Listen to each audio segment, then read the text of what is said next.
Doctor Sharanprakash Patil ಎಂಬ ಹೆಸರಿನ ನಾನು ಕಾನೂನಿನ ಮೂಲಕ ಸ್ಥಾಪಿತವಾದ ಭಾರತದ ಸಂವಿಧಾನದ ವಿಷಯದಲ್ಲಿ ನಿಜವಾದ ಶ್ರದ್ಧೆ ಮತ್ತು ನಿಷ್ಠೆಯನ್ನು ಹೊಂದಿರುತ್ತೇನೆಂದು ನಾನು ಭಾರತದ ಸಾರ್ವಭೌಮತ್ವವನ್ನು ಮತ್ತು ಅಖಂಡತೆಯನ್ನು ಎತ್ತಿ ಹಿಡಿಯುತ್ತೇನೆಂದು ಮತ್ತು ಕರ್ನಾಟಕ ರಾಜ್ಯದ ಮಂತ್ರಿಯಾಗಿ ನನ್ನ ಕರ್ತವ್ಯಗಳನ್ನು ಶ್ರದ್ಧಾಪೂರ್ವಕವಾಗಿ ಮತ್ತು ಅಂತಃಕರಣಪೂರ್ವಕವಾಗಿ ನಿರ್ವಹಿಸುತ್ತೇನೆಂದು ಭಯ ಅಥವಾ ಪಕ್ಷಪಾತವಿಲ್ಲದೆ ರಾಗ ದ್ವೇಷವಿಲ್ಲದೆ ಎಲ್ಲ ಬಗೆಯ ಜನರಿಗೆ ಸಂವಿಧಾನಕ್ಕೆ ಮತ್ತು ಕಾನೂನಿಗೆ ಅನುಸಾರವಾಗಿ ನ್ಯಾಯವಾದುದನ್ನೇ ಮಾಡುತ್ತೇನೆಂದು ದೇವರ ಹೆಸರಿನಲ್ಲಿ ಪ್ರಮಾಣ ಮಾಡುತ್ತೇನೆ.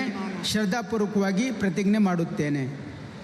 ನಾನು ಡಾಕ್ಟರ್ ಶರಣಪ್ರಕಾಶ್ ರುದ್ರಪ್ಪ ಪಾಟೀಲ್ ಎಂಬ ಹೆಸರಿನ ನಾನು ಕರ್ನಾಟಕ ರಾಜ್ಯದ ಮಂತ್ರಿಯಾಗಿ ನನ್ನ ಪರ್ಯಾಲೋಚನೆಗೆ ತರಲಾಗುವ ಅಥವಾ ನನಗೆ ತಿಳಿದು ಬರುವ ಯಾವುದೇ ವಿಷಯವನ್ನು ರಾಜ್ಯದ ಮಂತ್ರಿಯಾಗಿ ನನ್ನ ಕರ್ತವ್ಯಗಳ ಯುಕ್ತ ನಿರ್ವಹಣೆಗೆ ಅಗತ್ಯವಾಗಬಹುದಾದ ಸಂದರ್ಭದಲ್ಲದೆ ಅನ್ಯಥಾ ಯಾವುದೇ ವ್ಯಕ್ತಿಗೆ ಅಥವಾ ವ್ಯಕ್ತಿಗಳಿಗೆ ಪ್ರತ್ಯಕ್ಷವಾಗಿ ಅಥವಾ ಪರೋಕ್ಷವಾಗಿ ತಿಳಿಸುವುದಿಲ್ಲ ಅಥವಾ ಬಹಿರಂಗಪಡಿಸುವುದಿಲ್ಲ ಎಂದು ದೇವರ ಹೆಸರಿನಲ್ಲಿ ಪ್ರಮಾಣ ಮಾಡುತ್ತೇನೆ. ಶ್ರದ್ಧಾಪೂರ್ವಕವಾಗಿ ಪ್ರತಿಜ್ಞೆ ಮಾಡುತ್ತೇನೆ. ಧನ್ಯವಾದಗಳು.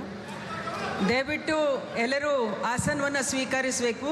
2 ನಿಮಿಷದಲ್ಲಿ ಕಾರ್ಯಕ್ರಮ ಮುಕ್ತಾಯ ಆಗುತ್ತೆ. ನ್ಯಾಷನಲ್ ಎಂಥಮಕ್ಕೆ ನಾವು ಗೌರವವನ್ನು ನೀಡಬೇಕಾಗಿ ಎಲ್ಲರ ಸಹಕಾರವನ್ನು ಕೋರುತ್ತೀನಿ.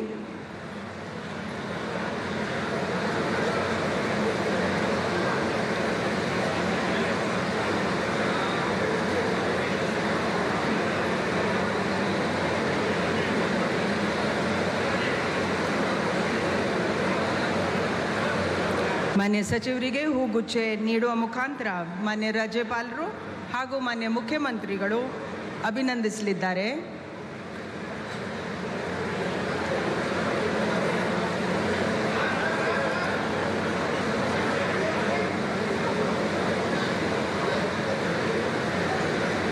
ಸಂಪೂರ್ಣ ನ್ಯೂಸ್, ಇದು ನೊಂದವರ ಧ್ವನಿ.